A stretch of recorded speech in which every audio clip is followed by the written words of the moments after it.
पधारो सत्संग में, निर्मल सुनो विचार।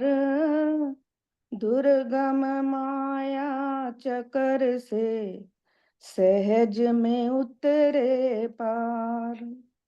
भरम रूप संसार में, सत्संग नौका जान।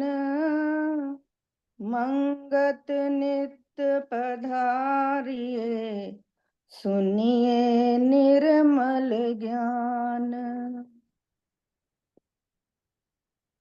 महाराज जी बता रहे हैं, कहते हैं याद रखो जीव कल्याण का उपाय केवल मात्र सत्संग ही है। कह रहे हैं सत्संग ही जीव के कल्याण का रास्ता दिखाता है। वो मानुष नहीं बल्कि पशु से भी बदतर है जो सत्संग से प्रेम नहीं रखता। ऐसे काट गए। अब यहाँ पर जीव की भी बात कर रहे हैं। अब जीव क्या है? शरीर के अंदर जो कर्मों की अभिमानी ताकत है, यानी जो ये कहती है कि फला फला कर्मों को करने वाली मैं हूं, उसी को जीव कहा गया है। सत्संग में आकर ही बंधन मुक्ति के भेद का पता लग सकता है। संसार में आना किस वास्ते हुआ है? माया क्या है? ईश्वर क्या है? मैं क्या हूं? शरीर के विनाश होने पर जीव किधर चला जाता है? यानी जब तक देह में प्राण है तब तक सत्संग में आने और उसे ध्यान पूर्वक सुनने से अपने जीवन का सुधार करना चाहिए। सत्संग के समान सुगम और कोई कल्याण का साधन नहीं है। सत्संग ही जीव को कल्याण का रास्ता दिखाता है। हम संसार में किस वास्ते आए हैं? माया क्या है, ईश्वर क्या है और मैं यानी अपने बारे में जानना। और जब हमारा शरीर खत्म हो जाता है तो जीव कहाँ चला जाता है?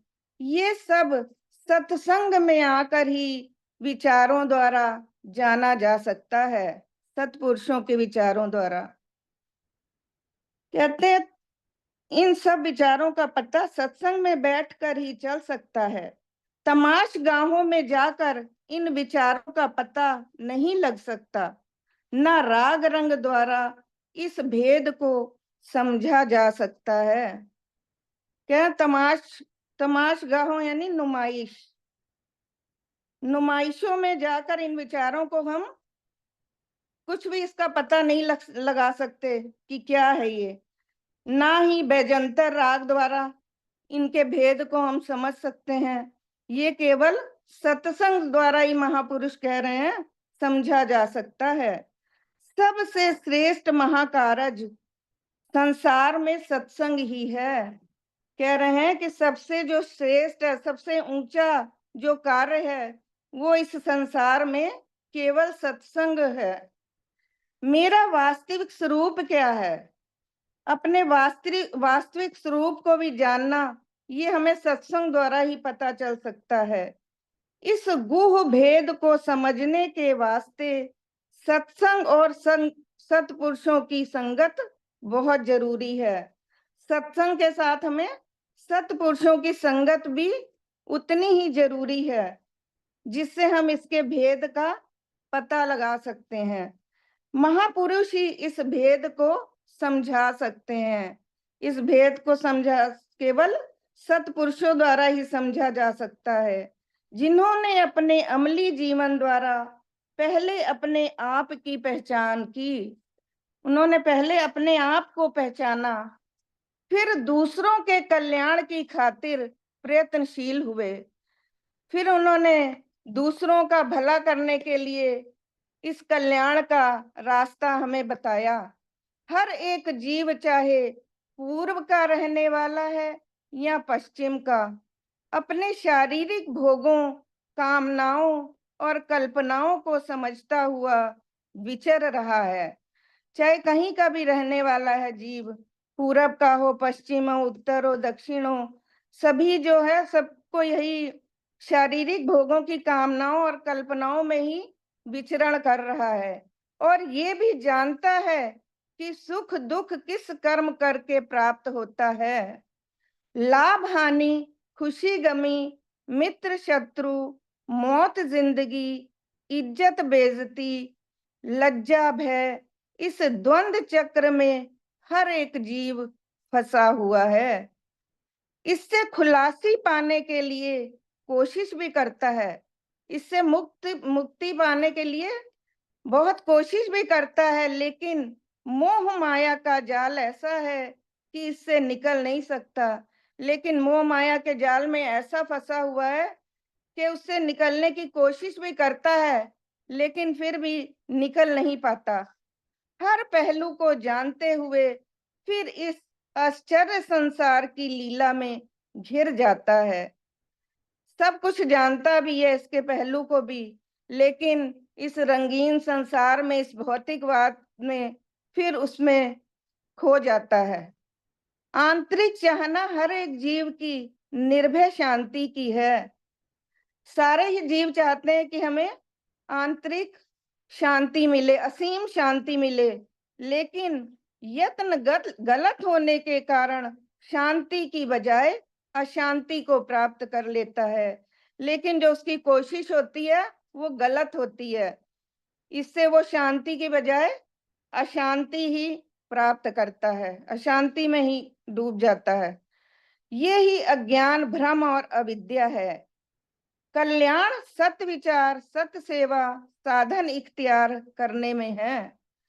जो कल्याण है वो अच्छे विचार धारण करो, सेवा करो और अच्छे साधन धारण करो।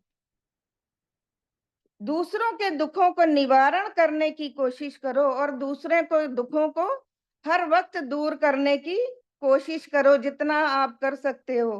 अपने सुखों को तकसीम करना, अपने सुखों को दूसरों में बांटो। असत विचारों को त्यागना, जो असत विचार हैं उनका त्याग करो। सत भावों को ग्रहण करो और अच्छे भावों को, अच्छे विचारों को अपने अंदर ग्रहण करो। नित्य ही सत्पुरुषों के वचनों को विचारते रहना, नित्य आत्मविश्वासी होना, ये सत्भाव ही मन का भ्रम निवारण करने वाले हैं। इससे ही हम अपने मन को शांत कर सकेंगे। इन भ्रमों का जब निवारण हो जाएगा तो इस तरह बुद्धि शुद्ध होकर अपने सही सत्य स्वरूप को जान लेती है। पवित्र निश्चय ही कल्याण स्वरूप है। ईश्वर सबको सद्बुद्धि बख्शे। सूरज का काम है रोशनी देना। इस रोशनी से फायदा उठाओ या ना उठाओ, ये तुम्हारी मर्जी है। सूरज तो प्रकाश दे रहा है, वो अमीर गरीब पशु पक्षी सबको एक समान निष्काम सेवा कर रहा है।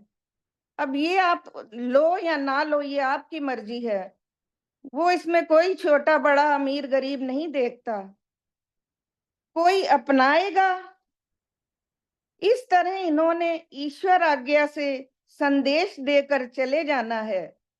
कोई अपनाएगा तो उसका अपना कल्याण है, ना अपनाएगा तो इनको कोई नुकसान नहीं पहुंचता। सतगुरु तो हमें अच्छे विचार दे रहे हैं, अच्छे संदेश दे रहे हैं, इतने दिए हैं उन्होंने अपने 2 ग्रंथों में। लेकिन वो कह रहे हैं इनको अपनाओगे तो तुम्हारा अपना ही कल्याण है, हमने तो दे दिया है। अब अपनाओगे तो तुम्हारा कल्याण है और नहीं अपनाओगे तो तुम्हारा अपना ही नुकसान है। उनको कोई नुकसान नहीं पहुंचता। जब डोमेल से जाने की बात होने लगी तो प्रेमियों ने आपको कुछ और दिन ठहरने को कहा।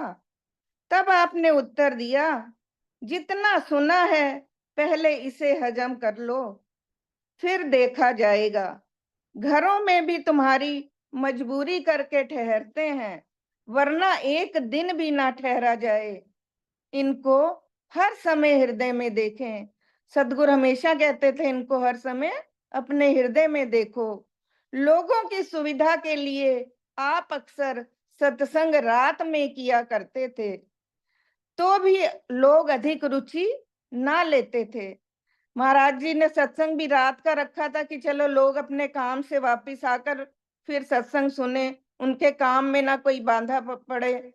फिर भी सदगुरु कह रहे हैं कि लोग इतना अधिक रुचि लेकर सत्संग में ना आते थे ना सुनते थे। इसके कारण का विश्लेषण आपने इस प्रकार किया था। प्रेमियों, इस समय सत्य स्वरूप का निश्चय लोप होता जा रहा है। कभी ऐसा समय था, घर घर में आत्मज्ञान का विचार होता था। आज धर्म का सारा स्वरूप ही गायब हो गया है। हर एक जीव रात दिन माया की पूजा में लगा हुआ है। धर्म का तो कोई नाम नहीं है, माया की ही पूजा हो रही है दिन रात।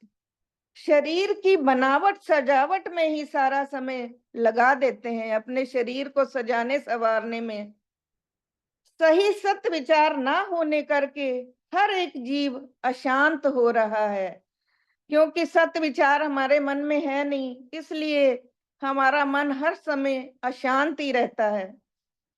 लोग मंदिरों गुरुद्वारों में जाकर प्रार्थना करते हैं, मगर अंदर में खोटी वासना होने से किसी को भी मानसिक शांति प्राप्त नहीं हो रही। हम मंदिरों में भी जाते हैं, गुरुद्वारों में भी जाते हैं, हर जगह पूजा पाठ करते हैं, प्रार्थना करते हैं, मगर हमारे अंदर की जो भावना है वो हम कुछ मांगने ही जाते हैं। वहां हम निस्वार्थ भाव से नहीं जाते हैं। हर एक का धर्म आजकल सिनेमा देखना, खाना पीना ही बना हुआ है।